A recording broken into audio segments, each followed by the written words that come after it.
We're going to be looking at I guess you would call it a short series, um, technically a series. We're going to look at a couple of different uh, parables that Jesus gives us over the next couple of weeks in Luke chapter 15. And as we look at them, we are looking at it from the perspective of something lost. And we've all lost things. The question is, how do we respond to that which is lost?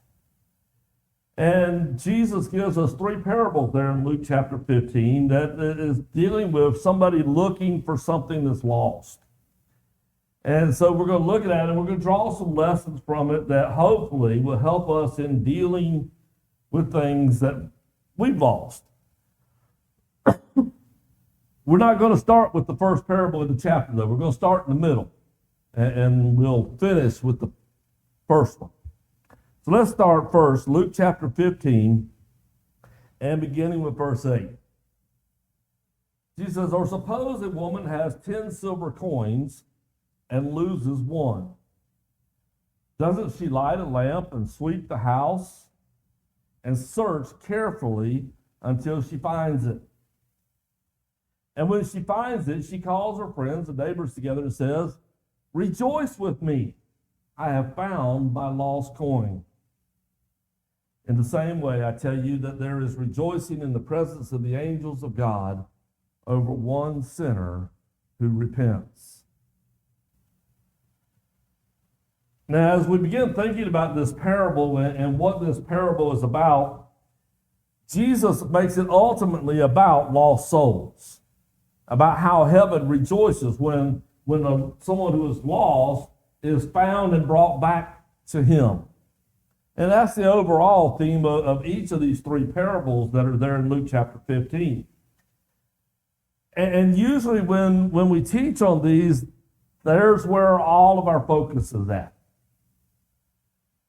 This morning, I want us to take a little bit different approach to the passage. I think there are some principles within this passage that we can draw out, that we can imply, and that we can utilize in our lives in helping us to deal with the subject of things that are lost in our lives. Perhaps dealing with our soul, but even more just some of the things in life in general that God has blessed us with. And so, as we begin thinking about that, the first thing is we've got to realize that we possess something of value. And yet, somehow we manage to lose it. The woman has 10 silver coins.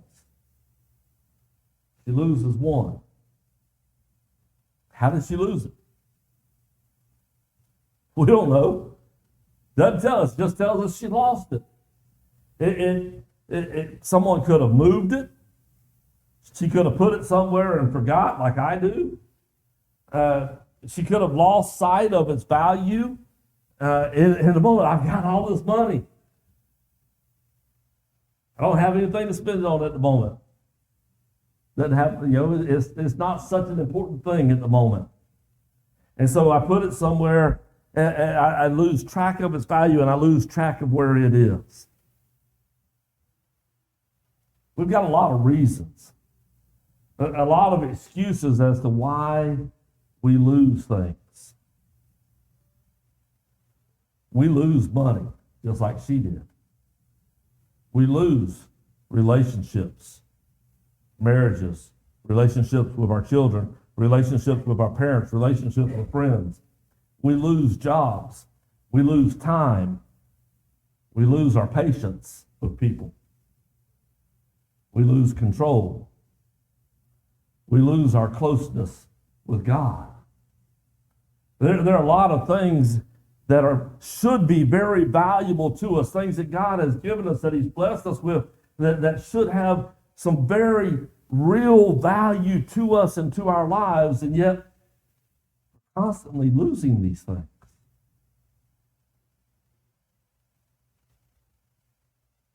And the reality is we're going to lose some things from time to time. And some of those we lose because someone else may make a move that separates them from us, that results in that loss, at least for the moment.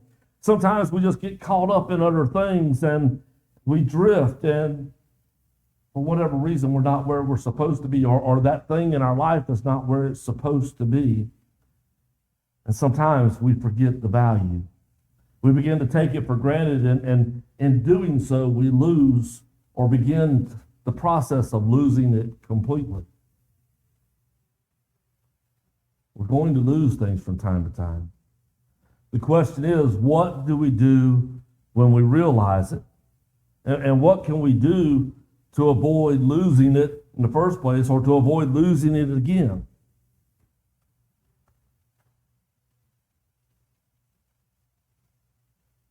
First, we got to realize that it's lost. And really, I'm taking it back a step, going back, we've got to realize we have it to begin with. You can't realize you've lost something if you don't realize you ever had it, or if you don't realize that you had something of value. There are things that I have lost that I will never find again because I didn't even realize I had it to start with. Or it took me so long to realize it that the moment of being able to save it is long gone. I don't know what made the woman realize that the coin was lost. Maybe she had a bill to pay, and she went to get the money from where it was supposed to be, and she started counting up, and oh no, what I had set aside that I thought was enough to pay for this bill, and now there's not enough. I've lost some.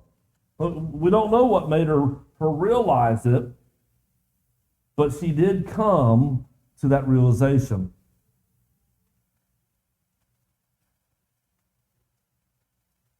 As we think about how to recognize what we have, as we think about how to recognize when we're losing something, or that it's at risk of being lost, or that it is lost, I want us to think about the fact that there needs to be a constant examination of our lives to realize the things that God has blessed us with. And with that examination comes a giving of thanks. Prayer. The psalmist writes in Psalms chapter 107, verses 1 through 8. It continues on the same thought throughout the whole chapter, but we're just going to look at the first 8 verses quickly. He says, "Give thanks to the Lord, for he is good. His love endures forever. Let the redeemed of the Lord tell their story. Those he redeemed from the hand of the foe, those he gathered from the lands, from the east and the west, from the north and the south. Some wandered in desert wastelands, finding no way to a city where they could settle. They were hungry and thirsty, and their lives ebbed away. And then they cried out to the Lord in their trouble, and he delivered them from their distress. He led them by a straight way to a city where they could settle. Let them give thanks to the Lord for his unfailing love and his wonderful deeds for mankind." Now again, the chapter continues and it gives scenario after scenario, and it comes back to this same phrase: let them give thanks to the Lord for his unfailing love and his wonderful deeds for mankind. We need to recognize and spend time each day where we sit down with God and we spend serious thought on recognizing, God, this is what you have done in my life today. This is the things that you have blessed me with. These are the things of value that you have provided for my life. We're not just talking about thanking him in general terms. Thank you for my marriage. Thank you for my food. Thank you for my job. Thank you for... I want us to learn to get into specifics. God, thank you for my spouse.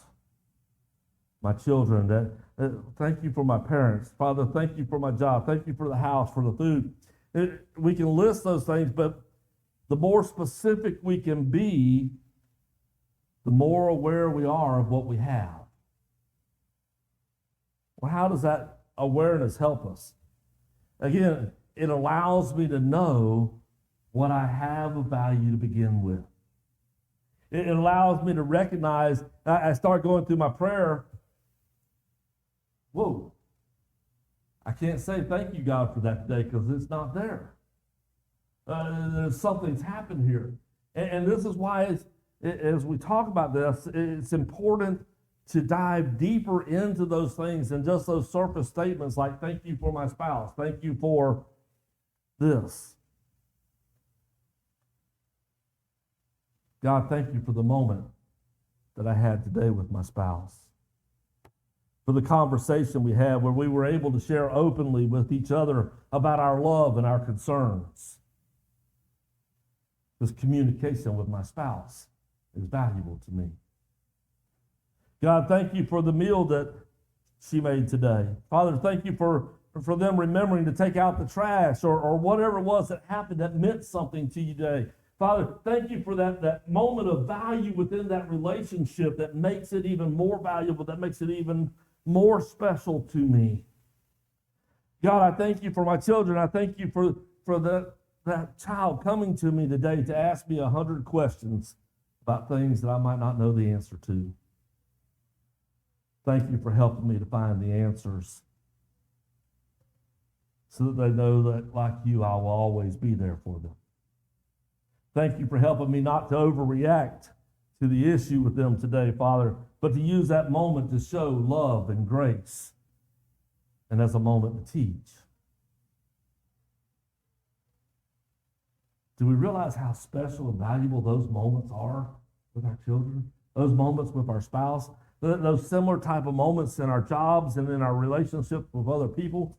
And we can go through all of those things.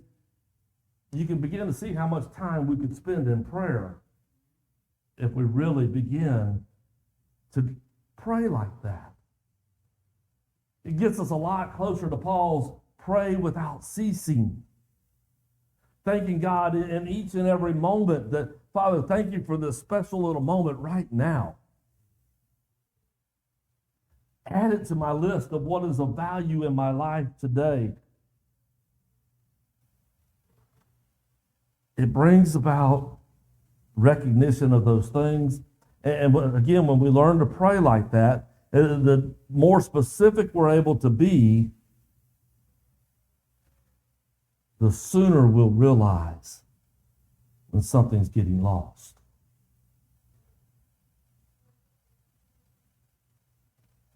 When I can't say thank you for helping me not overreact because I overreacted.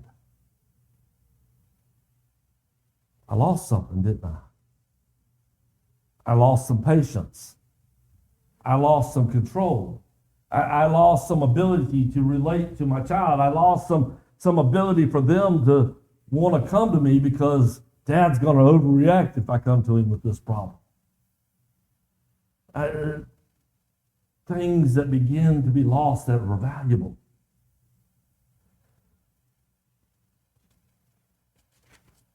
So what we find in the process of this is we find those things that are truly important to us. The things that aren't important to me, things that are not of as much value, at least in my mind, are less likely to make it into my prayers. We got to be careful with that, though. There will be things that are not as important for us, and sometimes that will be okay. In fact, there will be some things that are not important that need maybe to get lost out of our lives. But sometimes it's just a failure of us to realize their value. And we need to be watching and examining and looking for that. There are going to be times where things are not as important, and that's okay too. But we got to know the value of what we have. This woman, she understood the value of one silver coin. It was something that, for her, it was going to make a major difference in her life if that coin stayed lost. How much money would you have to lose for you to go searching, and when you find it, to go around telling everybody else, look how much I found? The amounts probably differ for each one of us, depending on how much we value money or how great our need for using that money. Too many times we let the value of something be based solely on how badly we need it at the moment. Think about car keys. We carry them all the time. We don't think a lot about their value.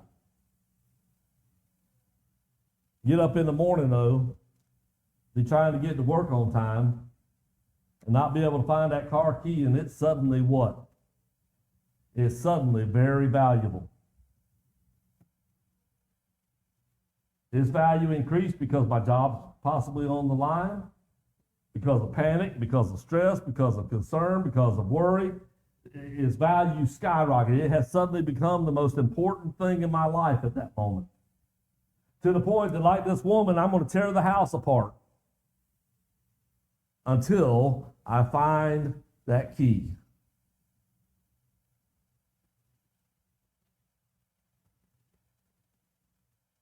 The reality is the value of that key didn't change. It was always valuable. It was always the source of getting the car to crank, to get to work, to get to the job that you need to have, to help pay the bills, to help put food on the table, for God to bless you through all of those things. But in the everyday, mundane life, when everything is there and it's in its place and it's just going through, I forget its value. What about money? How well do we keep up with the change?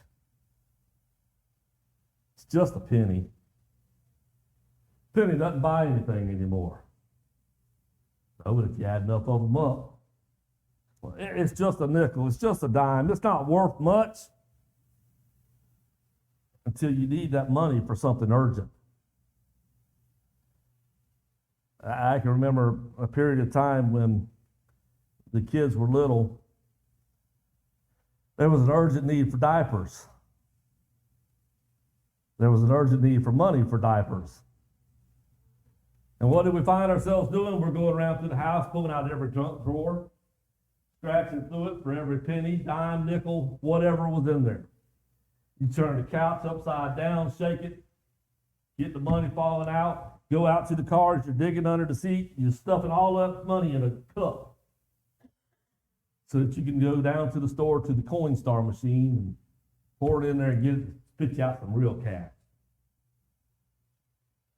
And you walk in there with, we walked in there one time with a cup about that big, and you think, oh, I don't know if we've come up with enough change to do this or not. And you poured it in there. I think we ended up with like $70-something out of that cup. Never would have dreamed there was that much in it. Had its value changed? No. Its importance to me is a reminder that it's the little things that add up, that increase the overall value of something. How many things like that in our lives that God has blessed us with do we treat like car keys and spare change? Where the value is forgotten until we really need it. It's treated without care or concern. Our relationships, do they get common? Do they get stale? Are they not as valuable to us in the moment because my thoughts are elsewhere, because my level of importance is somewhere else? Do I forget that I'm supposed to be adding value to that relationship myself by putting in my pennies and my nickels and my little things that add value to my marriage, that add value to that relationship with a coworker, or that they're forgetting and not putting in from their side? We need to realize some things are harder to recover, usually because they're worth more. And once they're lost, it gets more and more difficult to get that back. Sometimes we may let it get so lost that it may never come again. So what do?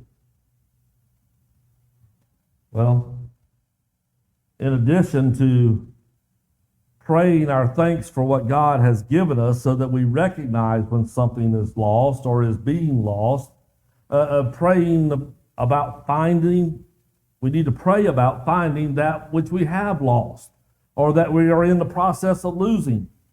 In fact, it is the first step to searching for the lost.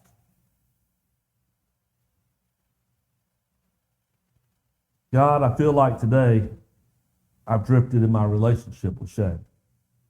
I said some things that weren't as kind as they should have been. Guide me to make that up to her, to show me her value that she has in my life. Help me to understand my failure and to forgive and to help us to be striving for the same values in each other. Help us to make the little investments that add up to our marriage even more, so that it's even more valuable to each of us. We ought to be saying those kinds of prayers. As we evaluate what's God given me, how have I treated what He's given me, how have I respected its value, how am I losing it because of how I have treated it. And then when we finish praying, it's not just praying and saying, God, you find it and you bring it back. Get up and search for it.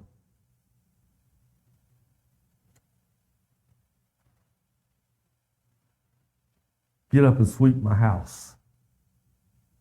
Clean up my words. Multiply the things that I'm finding, the actions that I'm using to restore it so that what is lost can be restored to my life. God will help. He'll guide us in making those better actions. He'll guide us into remembering that which is valuable. He'll guide us in placing the proper value on those things.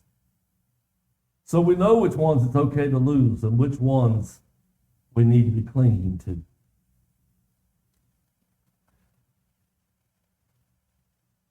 And He will prepare us for the action. He'll prepare us for knowing how to go and approach someone and say, you know, I realize I haven't been contributing to this relationship the way that I need to. I realize I've done some things that have pushed you away. I'm here to say that our relationship is valuable to me, and I want to apologize. I want to ask for your forgiveness. I want to ask for your prayers. I want to do what it takes to make this valuable and make it right between us.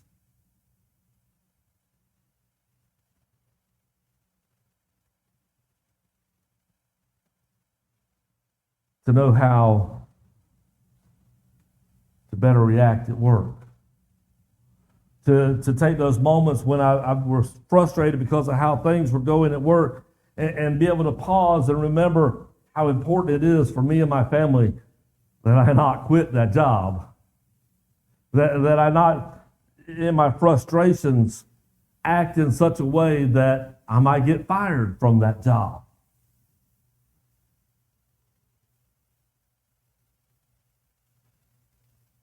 Father, help me to act appropriately in my frustrations.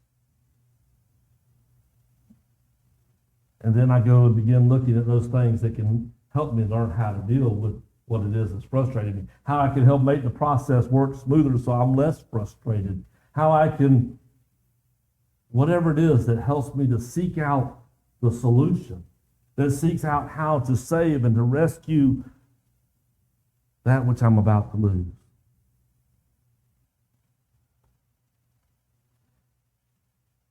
There will be some moments when we find something that's already lost.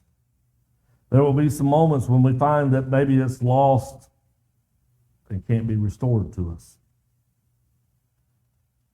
Use those moments to remind us how important it is to recognize the value of everything else in our lives before we lose it.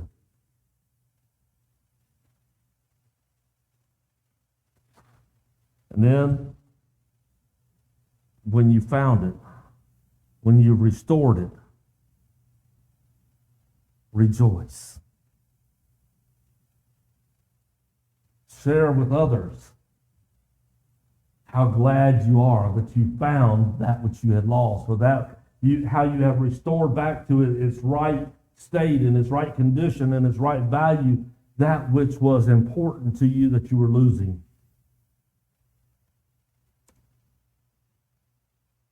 To go back to the psalm that we read earlier, also remember to go and rejoice with God.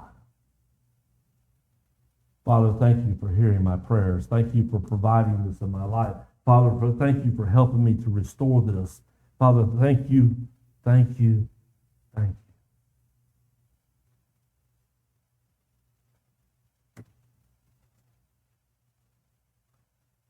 The angels rejoice in heaven when a soul that is lost has been found and brought back.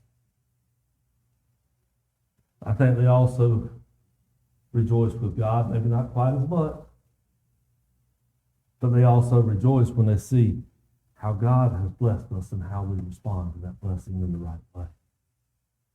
When we recognize the thing's values, when we recognize the need to find and to restore, and we get it back.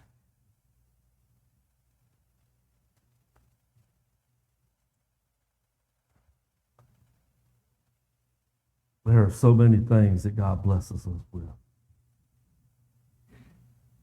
So many things that we put at risk every day.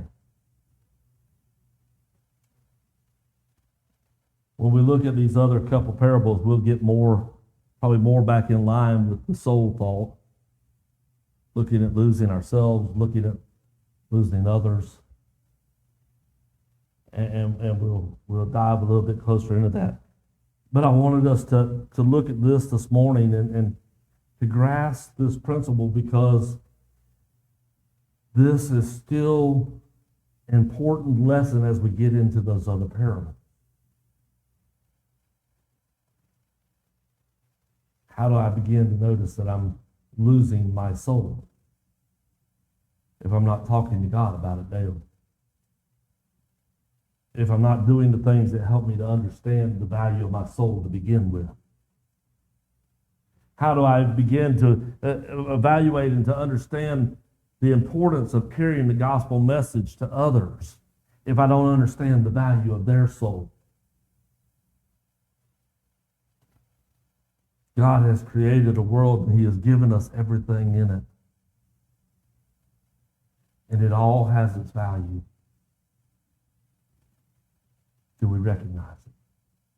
Do we respect it? Do we desire to hold on to it in its proper place, in its proper value, in its proper way?